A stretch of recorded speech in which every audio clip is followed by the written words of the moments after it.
अस्सलाम वालेकुम नाज़रीन। नाज़रीन, एक बात तो जो पूरे यकीन से वसूख से कही जा सकती है, वो ये है कि हर आदमी, चाहे वो गरीब है या वो अमीर है,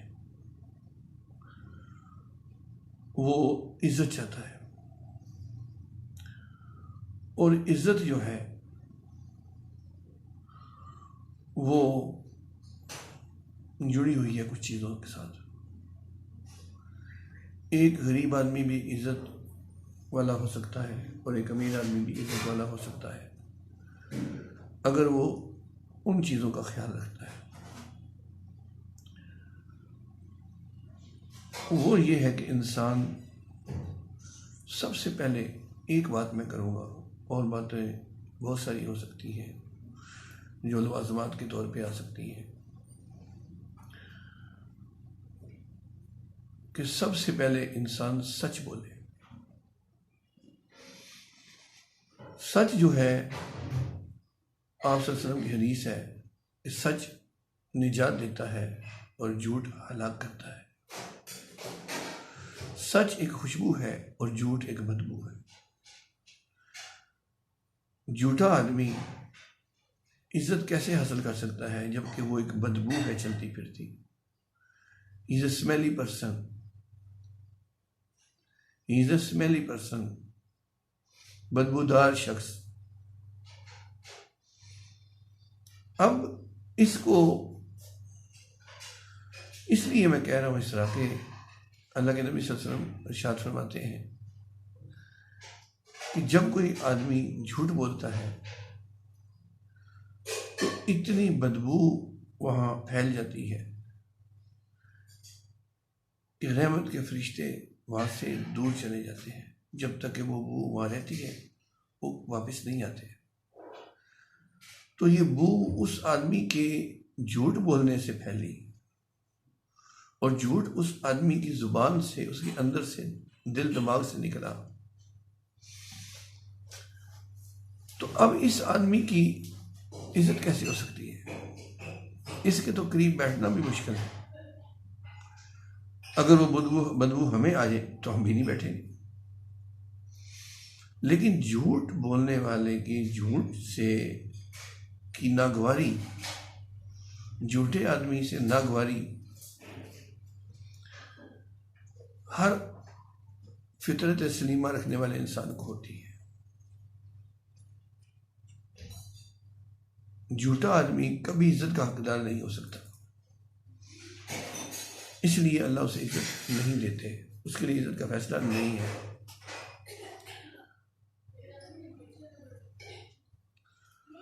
उसके बाद जब सच बोलता है इंसान,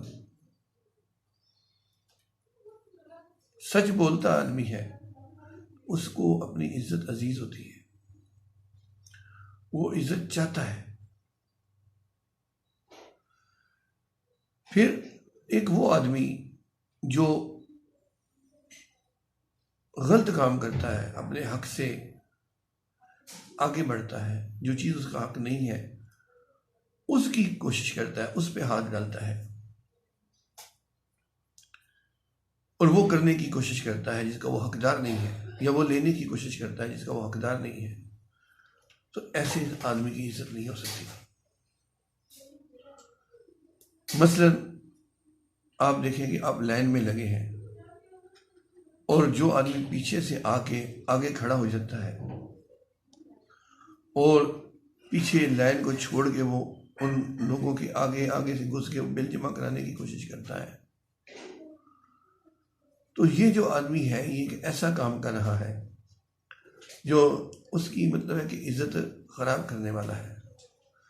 कोई आदमी भी उसके ऊपर पीछे खड़ा हुआ, ये पढ़ा लिखा हो, ये बहुत मुअज़्ज़ज़ आदमी हो, ये बहुत बड़ी गाड़ी से उतर के आया हो, एक आम आदमी पीछे खड़ा हुआ, मजदूर आदमी, उसके मुकाबले में दुनियावी एतबार से छोटे लेवल का आदमी उसे पीछे से कह सकता है क्या कर रहे हैं आप, ये कौन सा तरीका है?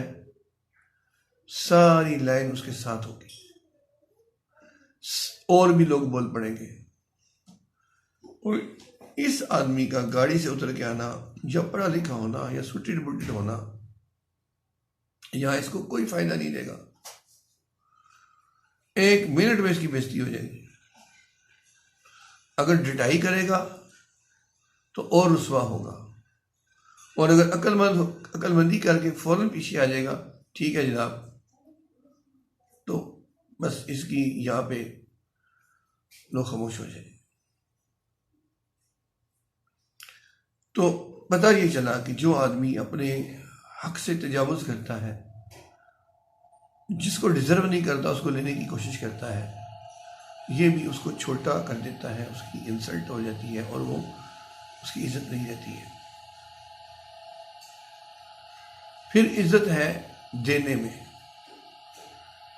इसलिए आप सल्लल्लाहु अलैहि वसल्लम ने यूं करके इरशाद फरमाया कि कोशिश करो कि तुम्हारा हाथ ऐसे देने वाला हो, लेने वाला ना हो। तो इज्जत देने वाले की होती है, लेने वाले की इज्जत देने वाले जैसी नहीं हो सकती। तो अब हम सच बोलें अगर हम इज्जत चाहते हैं, हम अपने हक से तजावुज़ ना करें अगर इज्जत चाहते हैं, और हम देने वाले हों लेने वाले ना हों अगर हम इज्जत चाहते हैं। एक ही जगह है जहाँ से लेने में इज्जत है, वो है अल्लाह से लेना। अल्लाह से हम लेने वाले हों और मखलूक को हम देने वाले हों। अल्लाह से लेने में इज्जत है। जिसको अल्लाह ने दिया है, अल्लाह जिसको दे रहा है, वही इज्जत वाला है। और दुनिया से मांगने में, सवाल करने में जिल्लत है। एक इंसान क्या इज्जत हासिल करेगा? मुल्क जब मांगता है वो जलील हो जाता है, वो अपनी मर्जी नहीं कर सकता। तो एक इंसान जब किसी से मांगेगा तो वो कैसे अपनी बात, अपनी मर्जी या अपनी चाहत पे चलने में आज़ाद होगा। तो इज़्ज़त, मेरे दिल में आज ये बात आई कि हम सब चाहते हैं, लेकिन इज़्ज़त के लिए कुछ जो लवाज़मात हैं, जब तक वो इख्तियार नहीं करेंगे तो इज़्ज़त तो नहीं मिल सकती है। माली तौर पे अमीर होना या गरीब होना ये एक अलग चीज़ है। इज़्ज़त हम गुर्बत में भी कमा सकते हैं। इज़्ज़त हम औसत दर्जे के शहरी होते हुए भी हासिल कर सकते हैं। इज़्ज़त हमने खुद हासिल करनी है। उसके ऊपर जो कुछ करना है वो हम, झूठ बोलूँगा तो मेरी मर्ज़ी है, सच बोलूँगा तो मेरी मर्ज़ी है, मैं अपनी हक से आगे बढ़ूँगा तो मेरी मर्ज़ी है, और हक के अंदर होऊंगा तो मेरी मर्ज़ी है। ठीक है जी। तो ये सारी चीज़ें मेरे इख्तियार में है, इनको मैंने खुद करना है। तो इसलिए हम जब इज़्ज़त चाहें तो हमें इज़्ज़त वाले काम करने चाहिए जिनसे इज़्ज़त मिलती है। और अगर हम ज़लील होना नहीं चाहते, अल्लाह ताला माफ़ फरमाए, अल्लाह हम सब की हिफाजत फरमाए। कितना एक वो लफ्ज़ बोलना ही है कि मैं ज़िल्लत नहीं चाहता, ज़िल्लत की बात करना ही अजीब लगता है। तो वो भी हमने ही अपने लिए कमानी है, कोई हमें ज़लील नहीं कर सकता अगर हम खुद ना ऐसे काम करें, और कोई हमें इज़्ज़त भी नहीं दे सकता अगर हम इज़्ज़त वाले काम ना करें। तो ये मेरे दिल में आया कि आज हम एक अच्छी बात को शेयर करें। सच निजात देता है, झूठ हलाक करता है। कौन हलाक होना चाहता है? इंशाल्लाह बाकी फिर। अस्सलाम वालेकुम, अल्लाह हाफ़िज़।